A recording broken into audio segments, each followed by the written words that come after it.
మరొక point sir, 1.0 నేను కార్యకర్తలు ఎవరైతే ఉన్నారో నేను విస్మరించాను, ఆ విస్మరించడం వల్ల నేను పట్టించుకోలేదు. 2.0 అలా ఉండదు, వాళ్ళని నేను దగ్గర తీసుకుంటాను.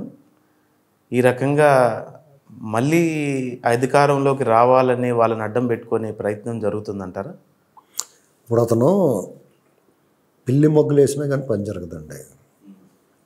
ఎందుకంటే సాధారణంగా ప్రజలు విముఖత ఉండడం, మళ్ళీ మనసు మారటం ఉంటుంది. ఎప్పుడు కాన్స్టెంట్గా ఉండదు, వేరియబుల్. పబ్లిక్ ఒపీనియన్ వేరియబుల్ అండి, మారుతూ ఉంటుంది. కానీ అతని కార్యకర్తలు, నాయకులు, ప్రజలు ఏకకాలంలో ఇతను తిరస్కరించారు. కారణం ఏంటి? ఇతను ఎవరికి కొరగానివాడు. అందరికీ ఎవరికి వాళ్ళు ఏమనుకుంటారంటే అక్కరకు రాని చుట్టము, రణమున పారని గుర్రము, మొక్కిన వరమీయని వేలుపు, గొక్కున విడబంగ వలి కదరా సుమతి అని చెప్పేసి ఎవరికాడి సుమతి శాతకం చదువుకుని దండన బాబుని దొబ్బేశారు అందరూ. ఏంటండి, ఎందుకంటే అతను ఎంతసేపు కూడా నా సంపాదన, నా పెత్తనం, నా అధికారం, నేను అనేటువంటి ఒక దురహంకారం ఉంది అతనికి. చూడటానికి ఎర్రోళ్ళే కనపడతాడు కానీ పిచ్చిన వాళ్ళు నవ్వుకుంటానే పెద్ద దురహంకారం అతను. క్రూర మనస్తత్వం ఉన్నవాడు. ఆ క్రూర మనస్తత్వం, దురహంకారం, ఇన్ని అవలక్షణాలన్నీ ఒకే చోట ఉన్నప్పుడు ఏమవుద్దంటే పక్కోళ్ళు బతకలేరు. అంతకు మించి వాళ్ళ బెనిఫిట్స్ ఉంటాయి తప్ప. అలాంటి బెనిఫిట్స్ని వదిలేడు అతను తినేమని. సజ్జల రామకృష్ణారెడ్డి వీళ్ళందరూ, ఎవరండి వీళ్ళందరూ ఉన్నాయి, కోనకిస్క గొట్టంగళ్ళు వీళ్ళందరూ ఉన్నాయి. రాష్ట్రాన్ని విడిచిపెట్టేశారు కదా వీళ్ళంతా, ఈ బ్యాచ్ అంతానే. ఈ రాష్ట్రానికి ఏం చేశారు వాళ్ళు? అసలు విజయసాయిరెడ్డి ఎవడండి? కొల్లగొట్టాడు. వాళ్ళు బతికి ఏంటి? వాళ్ళు 2004 ముందు వీళ్ళందరూ ఏంటి? వీళ్ళు పెసర ముణుకులు, జిలేబీ అమ్ముకుని బ్యాచ్ వీళ్ళంతానే. జంగిడిలో పెట్టుకుని కర్ర గొడ్డ వేసుకుని ఇలా వేకలను తోలుకుంటూ అమ్ముకుంటారు. ఆ టైం బ్యాచ్ అండి వీళ్ళంతా. ఇవాళ మరి ఈ రకంగా మొత్తం కొల్లగొట్టేసి వాళ్ళు మేము ఎప్పటి నుంచి పూర్వం నుంచి జమీందారుల ఫ్యామిలీ ఉన్నట్టు మాట్లాడతారు. ఈయనగా రాజశేఖర రెడ్డి దగ్గర ఏమవుతుంది? 2004 ముందు ఇల్లు అమ్మేసుకునే పరిస్థితిలో ఉన్నాడు. వాళ్ళు రాజశేఖర రెడ్డి వాళ్ళ నాన్న సంపాదించింది అంతా ఆన్లైన్లో కొట్టి తలలు కొట్టి సంపాదించింది. వాళ్ళు గ్యాంగ్ బోళ్ళకి ముందు ఉన్నారు. తలకు కొత్త పంచుకుంటే ఏమవుతుంది? తలకి ఇలా దుబ్బేసినాయి అందరూ. సెటిల్మెంట్లు, ఇదే పరిస్థితి వాళ్ళు. అందుచేత మీరు వాళ్ళ కార్యకర్తలు అతను ఎంత చెప్పినా వినరండి. డెఫినెట్గా కొన్ని రోగ లక్షణాలు సేమ్ అదే భావజాలం ఉన్న సైకో గ్యాంగ్ ఉంటారు కొంతమంది. ఎలాంటి వాడికన్నా భావ సారూప్యత అంటారు దాన్ని, లైక్ మైండెడ్ వాళ్ళు ఉంటారు. అతను కూడా జ్వర లక్షణాలు, కరోనా వైరస్ లక్షణాలు ఉంటాయి కదా, దగ్గు, జలుబు, పడిసం, రొంప, పొడి దగ్గు, జ్వరం, కళ్ళ నుంచి ముక్కుల నుంచి నీరు గారటం, ఇలాంటివి ఉంటాయా? ఇలాంటి లక్షణాలు, ఇలాంటి దుర్లక్షణాలు, అవలక్షణాలు కొన్ని ఉంటాయి. దుర్మార్గం, అరాచకం, ఎదటోళ్ళని పైశాచికత్వం, ఎదటోళ్ళని హింసించడం, వాళ్ళ భూములు లాక్కుండా, ఇలాంటి లక్షణాలు ఉన్న వాళ్ళందరూ అతని దగ్గర చేస్తారు. కరోనాకి ఎలాగైతే మనం క్వారంటైన్ చేస్తామో ఆ వైరస్ వచ్చినోడికి, అలాగే వీళ్ళని కూడా క్వారంటైన్ చేయాలి. కరోనా వచ్చినప్పుడు చేయగలపడానికి కానీ ఆడితో మాట్లాడడం కానీ దూరంగా పారిపోతాం కదా మనం, అలాగే వీళ్ళకి పారిపోవాలి దూరంగా. అంతే మనం చేయాల్సింది. వీళ్ళకి ఇంకొంచెం ఎక్స్ట్రా ఏం చేయాలంటే వీళ్ళు ఎదురుపడితే కళ్ళు మూసేసుకోవాలి. వాళ్ళ అంగ చూత కూడా అంటుకుపోతాయి. అర్థమైందండి? ఇప్పుడు ఇతను ఒక బ్రాండెడ్ ప్రాక్టీస్ ఏంటంటే ఏడుపు ముఖం వేసుకుని ఓట్లు అడుగుతున్నటువంటి వాళ్ళతో బ్రాండ్. మీరు చూడండి, వాళ్ళ నాన్న చచ్చిపోయాడు. వాళ్ళ నాన్న చచ్చిపోయినప్పుడు వాళ్ళ నాన్న ఆ చావుని అడ్డం పెట్టుకుని ముఖ్యమంత్రి కొట్టేద్దాం అంటున్నాడు. అది అవ్వలేదు. అది అయిపోయిన తర్వాత మళ్ళీ పార్టీ పెట్టుకున్నాడు. పార్టీ పెట్టుకుని మళ్ళీ వీధికి తిరిగాడు. అంతకు మించిన ఉపద్రవం ఆంధ్రప్రదేశ్లోకి వచ్చింది కాబట్టి చంద్రబాబు ఎన్నుకున్నారు 14లో. రాజశేఖర రెడ్డి చచ్చిపోతే కొంపలో ఏం మూలిపోయినట్టు వాళ్ళ ఇంట్లో వాళ్ళు జ్వరం కూడా రాలేదు, కానీ మేము చచ్చిపోయారని చెప్పేసి ఓదార్పై సిగ్గు లేకుండా చేశారు. వీళ్ళు చూసారు మీరు? వాళ్ళ ఇంట్లో వాళ్ళు జ్వరం కూడా రాదు, కానీ వీళ్ళ నాన్న చచ్చిపోయారంటే ఊళ్ళో వాళ్ళకి వచ్చేద్దంట. అసలు ఎవడన్నా వినాలా, నమ్మాలా? ఈ టీవీ వాళ్ళు, ఆ పార్టీ వాళ్ళు, కాంగ్రెస్ పార్టీ కదా గవర్నమెంట్. ఇతను జైల్లో ఉన్నప్పుడు బ్రహ్మాండంగా చూసుకుంటారు. శని ఆదివారాలు కూడా వదిలేసిపోరేమో డౌట్ నాకు.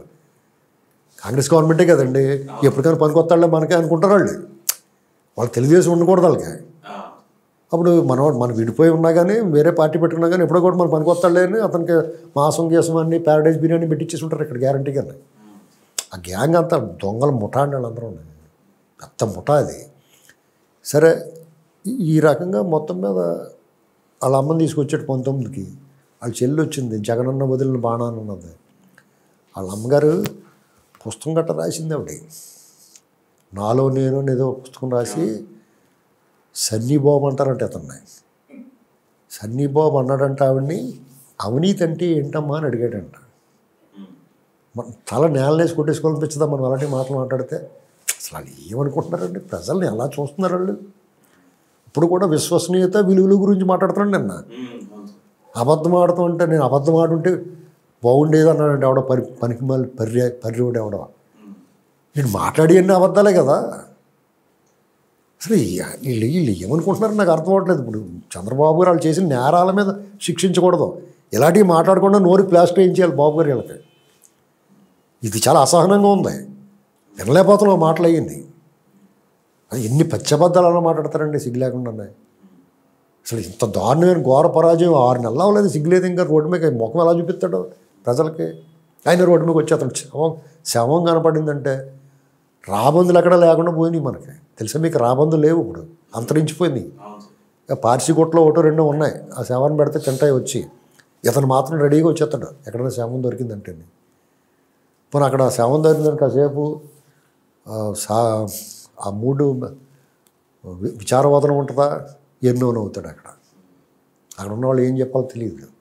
ఆ ట్రోలింగ్ మెటీరియల్ అతను. మొన్న కారులో ఒక వీడియో చూశాను నేను. ఆ నవ్వు చూస్తుంటే ఇటు మందులు గట్ట వెళ్ళాడు కదా, ట్రీట్మెంట్ కదా, పని చేసిందా లేదా అనిపించింది నాకు. లండన్ వెళ్ళి వచ్చాడంటే అతను ఎప్పుడు లండన్ వెళ్ళినా ఇక్కడైతే ఉపద్రవం జరుగుద్దండి. ఓసారి లండన్ వెళ్ళినప్పుడు కోనసీమ అంబేద్కర్ జిల్లాలో పెద్ద గొడవలో తగలబెట్టేసి ఉన్నారు. ఇంకోసారి వెళ్ళినప్పుడు మనం గమనించలేదు కానీ ఏదో జరుగుంటుంది. ఇంకోసారి వెళ్ళినప్పుడు చంద్రబాబు నాయుడు గారిని అరెస్ట్ చేశారు. ఈసారి వెళ్ళి వచ్చాడు, మళ్ళీ వెళ్ళి వచ్చిన తర్వాత మాట్లాడుతున్నాడు. చూసారా 2.0 అది ఇది అంటున్నాడు. ఆ కారులో నవ్వుతున్నాడు చూడండి, ఆ వీడియో చూడండి కావాలితే మీరు. అసలు ఏంట్రా ఏమైందిరా ఇతనికి అనిపిస్తుంది. వాళ్ళ బాబాయ్ ముక్కల కింద దరికించేసాడు. ఇన్ని లక్షల కోట్లు కొట్టేసాడు. ఇంత స్కాములు చేసినాడు. చంద్రబాబు నాయుడు గారి మీద ఇలాంటి ఆరోపణలు చేసినాడు. పవన్ కళ్యాణ్ గారిని ఇలాగ అన్నాడు అనిపిస్తూ ఉంటుంది మనకు అసలు ఓటం చూస్తుంటే. మీకు జెంటిల్మెన్ అనే సినిమా వచ్చింది మన శంకర్ గారిది చానాల క్రితం. అందులో ఎవరు ఈ దొంగతనాలు చేస్తున్నాడు అనేటువంటిది వాళ్ళకి ఐడెంటిఫై అవ్వదు.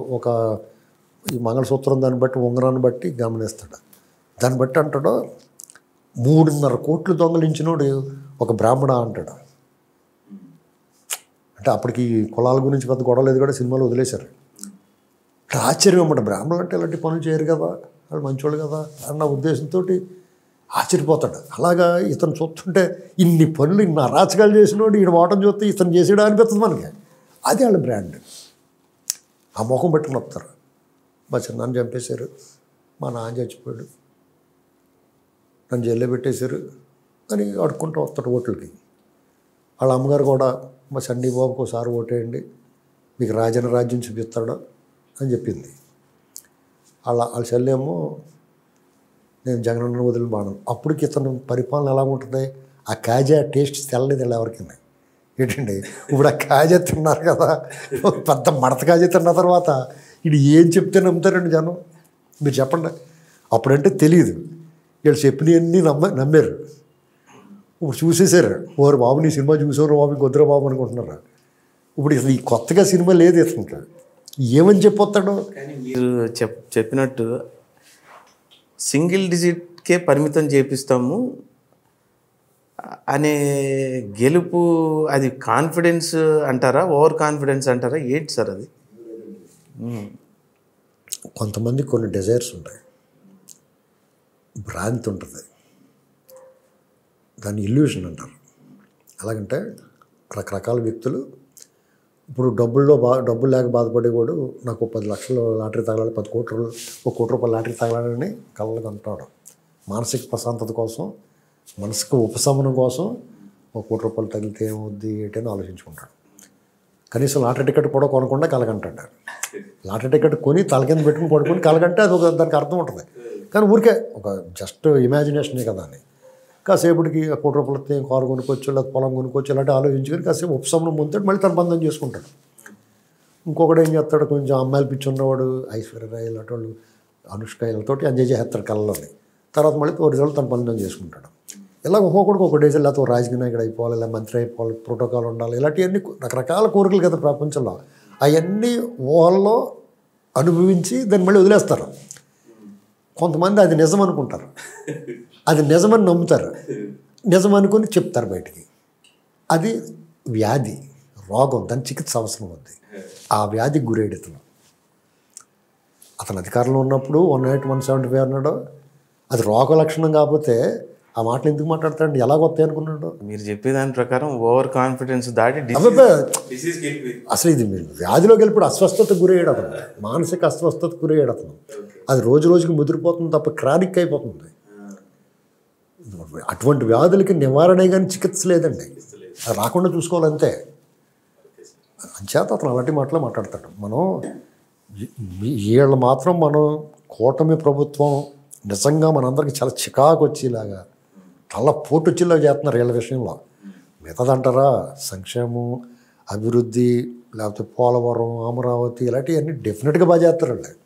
కేంద్రం నుంచి కూడా సఖ్యత బ్రహ్మాండంగా ఉంది, మంచి పెట్టుబడులు వస్తున్నాయి, వాళ్ళు నిధులు విడుదల చేస్తున్నారు. రైల్వే జోన్ ఇచ్చేసారే, స్టీల్ ప్లాంట్ అమ్మేస్తున్నది మేమే అమ్మండి బాబు ఇష్టమంటున్నారు వాళ్ళు. ఎంతకన్నా ఏంటండి అసలు నేను ఎక్స్పెక్ట్ చేయలేదు. వాళ్ళు ఏడిపించి తింటారేమో అనుకున్నాను, బ్రహ్మాండం చేసేస్తున్నారు. అసలు ఈ ఇంకొక 6 నెలలు పోయిందారు చూడండి, 2025 ఇది ఈ సంవత్సరం ఆఖరికే మీకు అన్ని యాక్టివిటీస్ రెడీ అయిపోతాయి. ఫుల్ ఫైనాన్షియల్ యాక్టివిటీస్ ఉంటాయి, కన్స్ట్రక్షన్ యాక్టివిటీస్ పెరిగిపోతాయి. ఈ రైల్వే జోన్లు, రైల్వే ఈ 10,000 కోట్లు పెట్టుబడి, ఇక్కడ 80,000 కోట్లు ఓవరాల్గా ఇక్కడ ల్యాండ్ అవుతాయి. ఆ కన్స్ట్రక్షన్ పనులు జరుగుతూ ఉంటాయి. ఎన్ని వేల పని గంటలు ఉంటాయండి. ఎంతమంది లేబర్ దేశంలో మొత్తం అన్ని మూల నుంచి వచ్చి పని చేస్తారు. చేతి నిండా పని ఉంటుంది, జేబు నిండా డబ్బు ఉంటుంది, తాగడానికి కడుపు నిండా తాగేస్తారు, హాయిగా ఎంజాయ్ చేస్తారు. ఎక్కడ చూసినా కళకళలాడుతూ ఉంటుంది.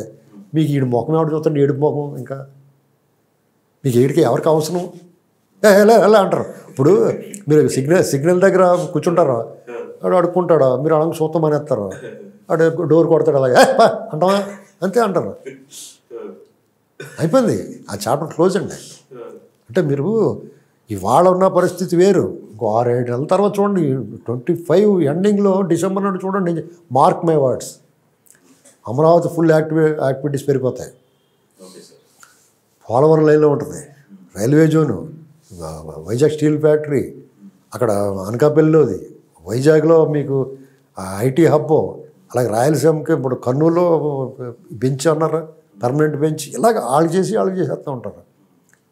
ఇన్ని రకాలుగా రాష్ట్రం అంతా అన్ని వైపుల నుంచి ఎక్కడికక్కడ కళకళలాడుతూ చేతి నిండా పని ఉన్నప్పుడు వీడి గురించి ఎవడ ఆలోచిస్తాడండి. కాబట్టి అతనికన్నా వాళ్ళ పార్టీ వాళ్ళు తెలిసింది అందుకుని వాళ్ళు ఎవరికాడు కొంతమంది అటోకాలు ఇటోకాలు వేసి కూర్చున్నారు గోడ మీద. ఎలక్షన్ ముందు కొంతమంది దూకేసిపోయారు, ఎలక్షన్ అప్పుడు అటోకాలు ఇటోకాలు వేసుకున్నారు, కొంతమంది ఇటేపి కాళ్ళు పెట్టి కూర్చున్నారు. ఇక్కడ కొంతమంది గోడ ఎక్కుతానికి సిద్ధంగా గోడ కాడ నిలబడి ఉన్నారు. అటోకాలు ఇటోకాలు వేసుకున్న వాళ్ళు దూకేశారు, గోడకి ఇటేపి వేసుకున్న వాళ్ళు అందరూ దూకేశారు, టపటపటపమంటారు. ఇప్పుడు గోడ కాడ ఎక్కుతానికి సిద్ధంగా ఉన్నారు, గోడ ఎక్కేసి కూర్చున్నారు. ఇప్పుడు వాళ్ళు దూకేస్తారు. మీకు చిన్న ఎగ్జాంపుల్ అండి, వీళ్ళని తరాచకం చేసి దుర్మార్గం చేసి అప్రజాస్వామికంగా ప్రజాస్వామ్యాన్ని పరిహాసం చేసి మున్సిపాలిటీ ఎలక్షన్లు చేశారండి. మున్సిపాలిటీలు కైవసం చేసుకున్నారా. ఇప్పుడు అవన్నీ ఎవరి చేతులకు వెళ్ళిపోయినాయి. వీళ్ళు ఏమైనా అంత దుర్మార్గం చేశారు వీళ్ళు. మీ కోటిపల్లి తీర్థంలో జీళ్ళు కొంచెం చాలా ఫేమస్ కదా శివరాత్రికి. అక్కడ ఎవడెళ్ళినా కానీ జీళ్ళు కొంచెం పొట్లం కట్టించుకుంటారు. ఆ పొట్లం పట్టుకొచ్చి తీసుకురా మీకు ఎవరిని ఇచ్చేయడానికి ఎంత సంతోషపడతాడు ఎవడన్నా. అలాగే ఇచ్చేసారు వీళ్ళకి. మున్సిపాలిటీ చైర్మన్లో వైస్ చైర్మన్లో తీసుకున్నాను ఇచ్చేసారు అంతే. ఆడంత కష్టపడతాం ఎందుకు, అంత అప్రజాస్వామికంగా చేయడం ఎందుకు. అయాలే ఫ్రీగా ఎలక్షన్లో జరగనిచ్చుంటే ఎంత బాగుండేది. అప్పుడైనా గెలుపు ఓటములు సంభవించినవి అనుకోండి, ఎందుకు గెలిచాము లేకపోతే ఎందుకు ఓడాము అని సమీక్ష అవాళే చేసుకోవచ్చు కదా. తోటకూర దొంగలు ఇచ్చినాడు నువ్వు శిక్షించుంటే ఇది గజ దొంగ అవ్వపోను అన్నట్టుగా ఇప్పుడు అవాళే అతనికి తన లోపాలో ప్రభుత్వ వ్యతిరేకత తెలిసిందనుకోండి, వీడి వెనకాల వీడికి బుర్ర లేకపోయినా వీడి వెనకాల ఉన్నవాళ్ళు బుర్ర ఉన్నవాళ్ళు చాలామంది ఉంటారు కదా, వాళ్ళందరూ చెప్పి జాగ్రత్త చేసుకుంటారు కదా. తన బుర్ర తన టీవీ కట్టేసాడు, తనకే బ్యాటరీ తీసి పాడేసాడు, మిగతా వాళ్ళ బ్యాటరీ కూడా తీసేసాడు. దాంతో అన్నీ ఆఫ్ మోడ్లోకి వెళ్ళిపోయినాయి. ఏంటండి దొరికినట్టు తీసుకుని తినేశారు. ఇదే ఆగ్రహం ఉన్నట్టు కింద. ఇప్పుడు వాళ్ళు అబోధ ఇవ్వమంటే అందరూ పరారీలోను, మిగతా వాళ్ళు ఎప్పుడు మీద వచ్చి పడిపోతారా బాబు అన్న భయంతో సత్తున్నారు వాళ్ళు. గుబులు దిగులు. మనం ఏదో అనుకుంటున్నా వాళ్ళు ఏం సంతోషంగా లేరు. మీరు ఒకసారి అరెస్ట్ చేసి తీసుకెళ్ళి గంట ఎప్పుడు పోలీసు వాడు ఇంటికి వచ్చి కేకేస్తాడు అనేటువంటి భయం ఏదైతే ఉందో చూసారా, అది వాళ్ళు ఎక్కడ మనశ్శాంతిగా కూర్చోలేదు, నరం మీద కురుపులాగా ఉంటుంది. ఈ వీడియో మీకు నచ్చినట్లయితే please share, like and subscribe R24 Telugu.